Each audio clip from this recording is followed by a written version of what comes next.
Big sugar, big pharma, big oil, big tech. Or not to be confused with Big Ted. He doesn't belong on this short little list of the 4 owners of the horses. Yes, those 4 horses of the apocalypse. Now, some things just have big in their name, like Big Ben, Big Rob, Big Mac. I mean, you could argue that, but you get where I am at. You know what I'm saying? The big prawn, the big pineapple, the big banana, neither of which, by the way, were grown by a big farmer. Big sugar and big pharma. Now, a conspiracy, I heard, reckon one leads to the other. Why don't we just lump them all together into a massively mega, bigger than big thing? I know. Let's call it big drugs or something. And there they can rub shoulders with big alcohol, big tobacco, big Panadol, and all your other favourites. How do you do? Tea? Sugar? How do you take your tea? With a little colonialism? How do you prefer your sugar? White or brown?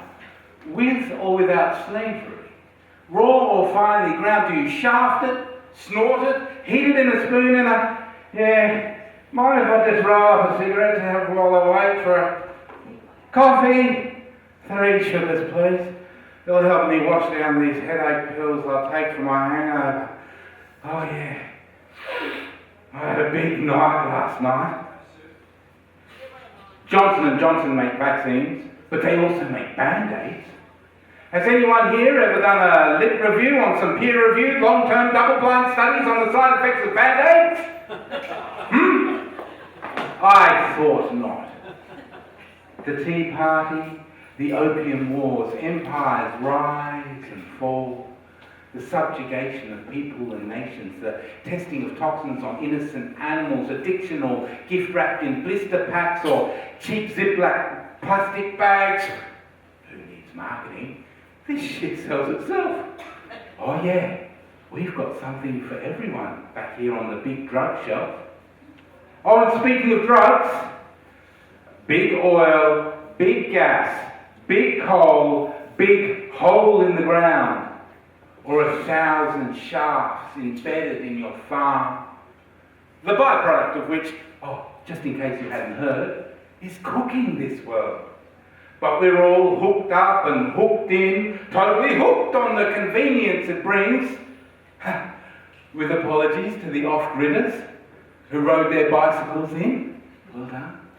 But I guess I can speak for the rest of us, not yet driving Teslas, still making that regular pilgrimage to the big oil outlet, filling our snouts to the brim, to burn in a moment what took this planet so very many millennia. Breathing in, sequestering. Breathing in, sequestering. With me, breathing in. Oi! Over here!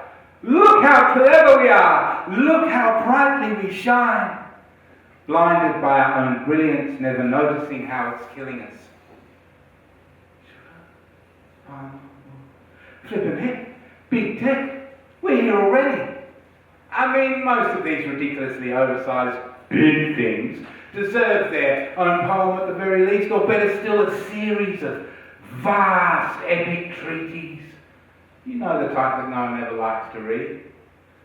The internet, big tech, that golden promise, that porn-filled abyss, where we can all be brought together only to be more deeply riven, reduced to how much you can be sold for and to whom Narcissus' pool to hold in our hand.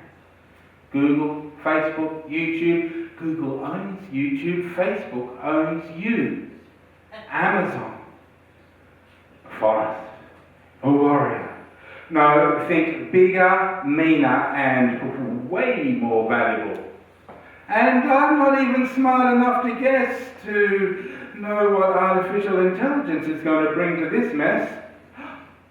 Hey Siri, what's your take on this, please? I like to be polite to the AI. It's my belief they're already keeping receipts. Beep! Here's an article I found on the web entitled Big Tech Rules the World. The dying gasp of stage 4 cancer capitalism. Would you like me to ignore it? Of course, because right now those 4 owners of the horses that we're currently stealing are so busy counting their profits they won't even notice when we slip the bridles, grab the bit between our own teeth and go galloping into the night to ride off the cliff of the apocalypse. Thank you.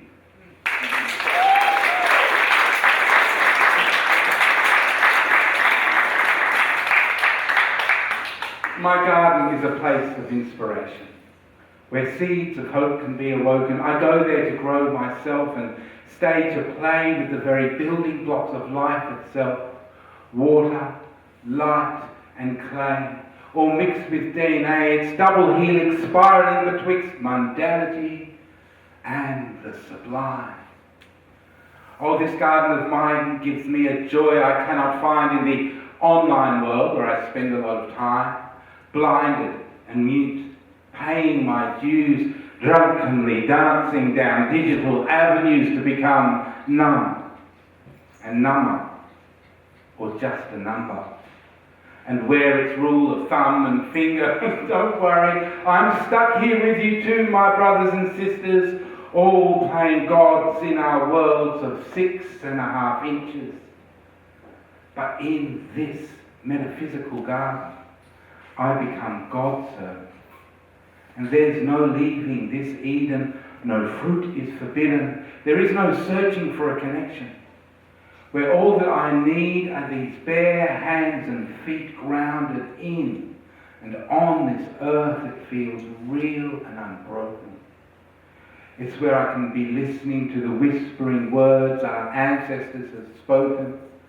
And my fibrous network, it's organic, not optic, but spun out of ancient songlines sung, its strands woven from mycelium and mystery, a living history at the heart of this very human being. Part story, part trauma, part healing.